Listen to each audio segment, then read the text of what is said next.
This is Nick. This is Jack. Welcome back. It is Monday, February 27th, and today's pod is really the best one yet. This is Jack. I am still here, baby. Jack is still here. What are we, 3 days, 2 days? How many days until the due date? I think we're a week from the due date today. 1 week from your second baby. Oh my God. You want to share what we're going to do? The countdown has begun. It's going to be a second boy. We're very excited. When Jack's baby comes, here's what's going to go down. We are going to take a week off from the pod for Jack to finally build that bassinet. I think you're going to jump on the pod the day we go into labor. I'm going to make the announcement. And you're going to have a solo announcement. I'll be super clear. We're going to take a week off, and then we'll be back. We'll be back. We'll announce the kid's name, and it'll be the best one yet. In the meantime, Jack, what's our first story? There's a new Winnie the Pooh movie, but it's not by Disney, and it's not for children. This is a horror flick. It's a horror Winnie the Pooh. Yetis, Winnie the Pooh's copyright is over, so things are about to get weird. For our second story, Jack Dorsey's Cash App just announced its 5-year plan. They call it the Rule of 40. The Rule of 40 is how tech companies grow up. And our third and final story, Coors Light was just told that they're not allowed to say that Bud Light tastes like water. They can't say it because beer companies play by house rules. But Yetis, before we hit that fantastic mix. A fantastic mix to come back from a weekend to. Hoarder's Almanac, we're turning the page to week 154. Things we're running out of in the economy. Jack and I have been keeping track for you. This week, we are running out of babysitters. Babysitters, Yetis, there are not enough nannies. Nick and I call this the Mary Poppins problem. Because, Jack, last time I checked, there's only one Mrs. Doubtfire. Hello! And anecdotally, I can confirm that there's a babysitter shortage. Jack, didn't you get like that babysitter referral from a neighbor? And how much were you paying that babysitter? The neighbor was paying $15 an hour, but the babysitter recognized the shortage, charged us $20 an hour. She pulled an arbitrage opportunity on you. Yetis, the average babysitter in America right now is pulling in $23 an hour to watch a movie while your kid naps in the crib. But get this, Jack and I jumped in T-Boy style. Other babysitters are making even more bank. In New York City, they're pulling in $24 an hour. Over in Seattle, they're pulling in $25 an hour. In San Francisco, $26 an hour. Jack, that's not a babysitter. That's an investment banker. If they did this 9 to 5, that's a $50,000 a year salary. Okay, plus tip, plus convenience fee, plus the fee. Mom and dad are just trying to enjoy a dinner that doesn't start at 5 o'clock. But babysitter Billy costs more than the dinner bill. Wait, back up. Jack, you've got a baby due in less than a week. Have you been saving up for this thing? I hope a 529 fund can be used for babysitting fees, okay? Okay, Jack, you go build that bassinet and put together a savings plan. Let's hit our 3 stories, Yetis. Let's hit them, baby. I need to go make some more money. 15 years before this song, 2 boys from the Northeast met in the dorm. They had an idea that caused a cultural storm. It's the best one yet, but the best is the norm. Jack, Nick, that's it. I don't even think they need to practice. 50%, that's a fat tip. T-Boy City on your list. If you know, cause we ready to go. We can't wait no more, so just start the show. Start the show. For our first story, Winnie the Pooh released a movie this month, except it wasn't about hugs, it was about horror. Disney wasn't involved because Disney's copyright expired. Okay, Yetis, Jack and I have never in our wildest years in our lives seen a weekend like this past weekend. It's Dwight Schrute's dream. 2 movies launched this month about bears. 2 movies about the bears, What was the first one, Jack? The first, Cocaine Bear. Cocaine Bear, a classic coming-of-age tale about, a bear in the woods who finds millions of dollars of drugs. Spoiler, grizzly bear plus cocaine. It's an aggressive movie. It's called Cocaine Bear. It's about a bear who's on cocaine. The other bear movie that launched this month is Winnie the Pooh. Winnie the Pooh, Pooh Bear, red shirt. Honey, you love Pooh Bear, don't you? Yeah, the classic cuddly pantsless bear. It's funny because Winnie the Pooh is kind of similar to Barney, Jack, if you think about it. There's no man in the... No. Well, neither one wears pants. Erroneous. Just curious what's going on here in your dino shaming. In the meantime, Yetis, Winnie the Pooh just had a movie. It just came out a few weeks ago. But Jack, what was the title of that new Winnie the Pooh movie? It's not just Winnie the Pooh. It's Winnie the Pooh, Blood and Honey. We repeat, Winnie the Pooh, Blood and Honey. This isn't a typical Winnie the Pooh movie. It's a horror film. It's not a yellow cartoon bear teaching us how to hug.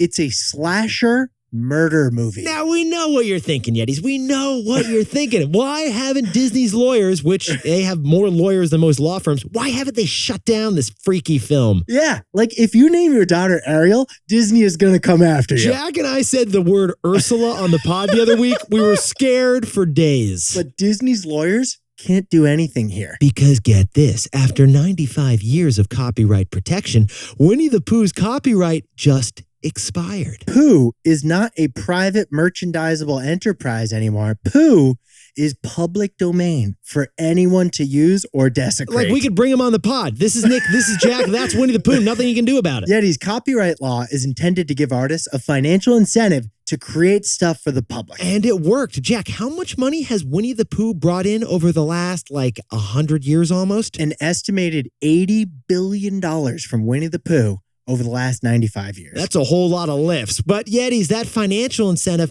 it isn't forever. It expires after 95 years. It does. And it just happened. So on January 1st of this year, Pooh, Piglet, Eeyore, they were all freed into the public domain. Dibs on Winnie the Pooh's honey. Let's go.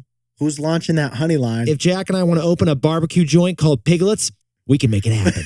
So Christopher Robbins, what's the takeaway for our buddies over at Winnie the Pooh? We're about to enter an era of serious awkwardness. So much awkwardness. Yetis, the 1920s, they were a decade of created Hollywood spark. Like so many characters you love were created in the 1920s. Well, I'm looking at the clock. The 1920s was 95 years ago, Nick. So those copyrights are expired. They are. Get this. Peter Pan, his copyright just expired. So Peter Pan is getting a horror film too. It's called Peter Pan's Neverland Nightmare. That is literally the title. We couldn't make that up. Real movie. Bambi, the sweet little deer. Lovable. His copyright expires too. So Bambi is getting a horror movie too called Bambi the Reckoning. Also, we're not kidding.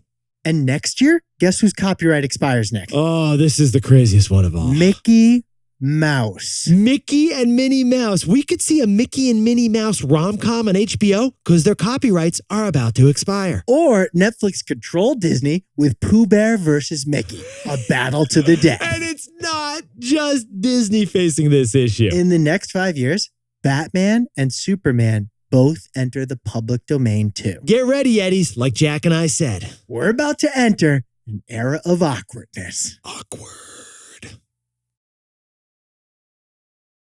For our second story, Block and Cash App just said that they're going to stop acting like kids and finally start adulting. For a tech company, being an adult means following the rule of 40. Don't forget the rule of 40.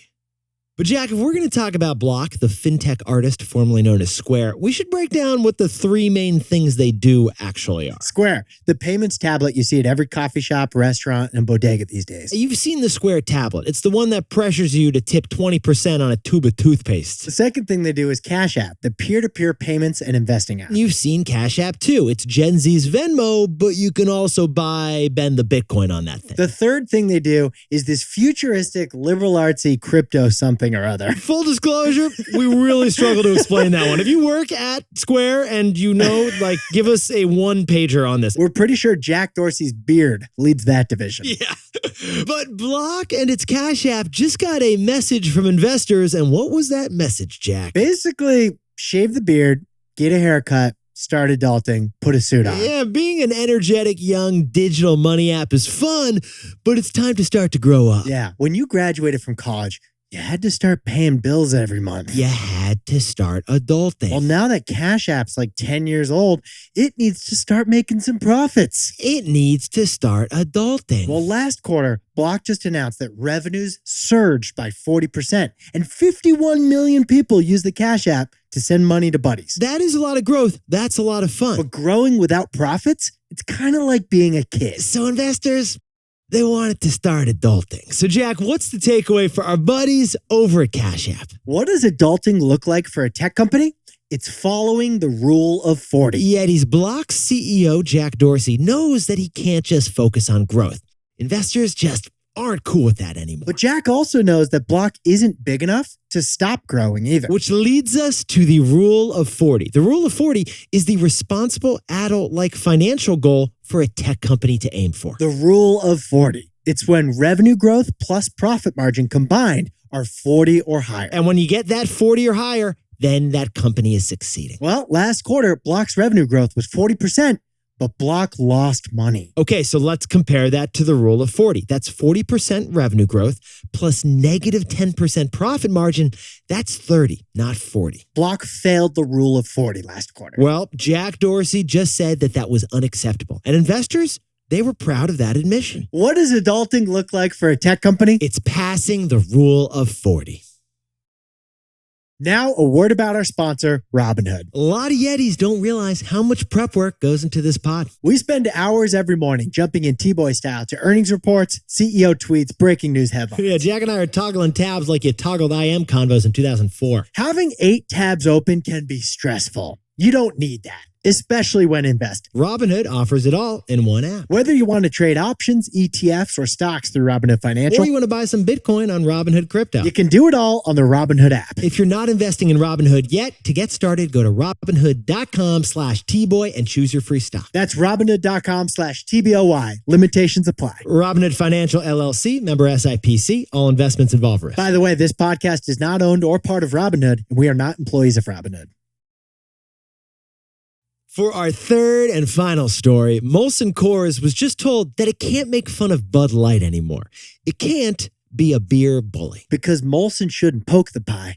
It should protect the pie. Okay, first of all, Jack, we should give a little congratulations to MolsonCoors. We should pop one open. MolsonCoors, the big beer conglomerate, announced for the first time in a decade, last year they grew sales and grew profits. Funny you should mention that, Jack. How did they pull that off? By ripping on their rival publicly. Yeah, we noticed. There was this strange commercial last year with like this guy on a bicycle. Like, what was going on, Jack? He was sweating, he was dehydrated, so he pours water over his head. But here's the key. It wasn't water. He poured beer all over his head. It was a can of beer that said on the label, extremely light beer. And then like right on the screen, it flashed, light beer shouldn't taste like water. This was a Miller Lite commercial. It was. And it was a mean Miller Lite commercial. They were like throwing shade on Bud Light and Michelob Ultra. They were going full Regina George on these guys. It wasn't pretty. Well, last week, Molson Coors, the parent company of Miller Lite, was told, stop it. Stop.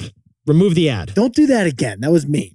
They went on to say there's no evidence that Bud Light and Michelob Ultra taste like water. Come on. Molson was scolded, it was punished, it was benched, and it was sent to its room without dessert. No PlayStation all weekend. But here's what Jack and I found fascinating about this story, Yetis. It wasn't the government and it wasn't a judge who told Miller Lite to stop being a beer bully. In fact, Miller Lite doesn't even have to listen to this order. Yeah, this isn't even like a legally binding thing. Shocker. Because it wasn't a government agency that said stop it about that commercial. Jack, who was it? The National Advertising Division. The National Advertising Division, which isn't a judge or a court. Interestingly, it's actually a group of 80 marketing executives and academics. It's part of the Better Business Bureau, which is a nonprofit that makes rules for business to keep them out of trouble, including rules for commercials. So that's what Jack and I were so surprised about. The beer industry appears to be accepting these rules even though they don't have to accept these rules. It's like the beer companies have all agreed to like house beer pong rules. Yes, that is exactly what it's like. Yeah, you don't have to follow these rules, but if you're one of us, there's no bouncies and no sendbacks. Well, over at Dartmouth, that's not how we play. Well, over here, that's not how we play. At Cornell, that's not how we play. So, Jack, what's the takeaway for our buddies over at MolsonCoors? Don't poke the pie. Protect the pie. Yetis, here's why the beer industry just told Miller Lite that its ads crossed the line. Saying that light beer tastes like water, that doesn't just hurt Michelob Ultra. It hurts all of us. Yeah, because if consumers think some light beer tastes bad, they may assume all light beer tastes bad. That's why the beer industry's own rulemaker is telling Molson Coors, stop it. Right now, Molson is hurting the whole beer industry. It's poking the pie with that mean commercial. Instead, Molson should be supporting the whole beer industry. It should be protecting the light beer pie. Yeah, these Coors Light and Bud Light, they may be battling to win your beer money this week. But if their attack ads make the whole beer industry suffer, then they both lose. You can compete all you want, but you must protect the pie. Jack, can you whip up the takeaways for us to kick off the week? Disney just lost copyright protection for Winnie the Pooh. So we're entering an era of awkwardness in Hollywood. For our second story, Block just announced fantastic growth, but also a big loss. So what does adulting look like for a tech company, Jack? Passing the rule of 40. The rule of 40. And our third and final story, MolsonCoors has been reprimanded for suggesting that other light beers taste like water. Yetis, don't poke the pie, protect the pie. Now time for the best fact yet. This one sent in by Taras Melenchenko from Ukraine. Push and play. Here we go. Hey besties and Yetis, did you know that in 2015 Microsoft built the quietest place on earth at its headquarters in Redmond, Washington? Get this, I record this best fact yet at around 80 decibels. Library typically has a noise level of 40 decibels. We stop hearing any external noises at 0 decibels. But Microsoft's anechoic chamber clocks in at over negative 20 decibels. It is so quiet that no one was able to stay there for longer than 1 hour because you start hearing your breath, heartbeat, bones creaking, and the blood flowing through your body. That sounds terrifying. Well, I can tell you one thing, Jack. This podcast is definitely not at that decibel level. Negative decibels? Yes. A little bit softer now. A little bit softer now. A little bit softer now. A little bit softer now. Yetis, you look fantastic for a Monday. And if you haven't yet, you can drop down and give us a 5-star review. We love to see them. When you write a review on Apple, it's a big way for us to grow the pod. Okay, we have a lot of fun with this. We read them. Jack, someone actually said the other day, your hair looks fantastic. They really did. Is that so? They did. I agreed. I think so. The algorithms read them too, and they help promote our show to other Yetis, future Yetis. Yeah, algorithms like Jack's hair. Jack and I will see you tomorrow.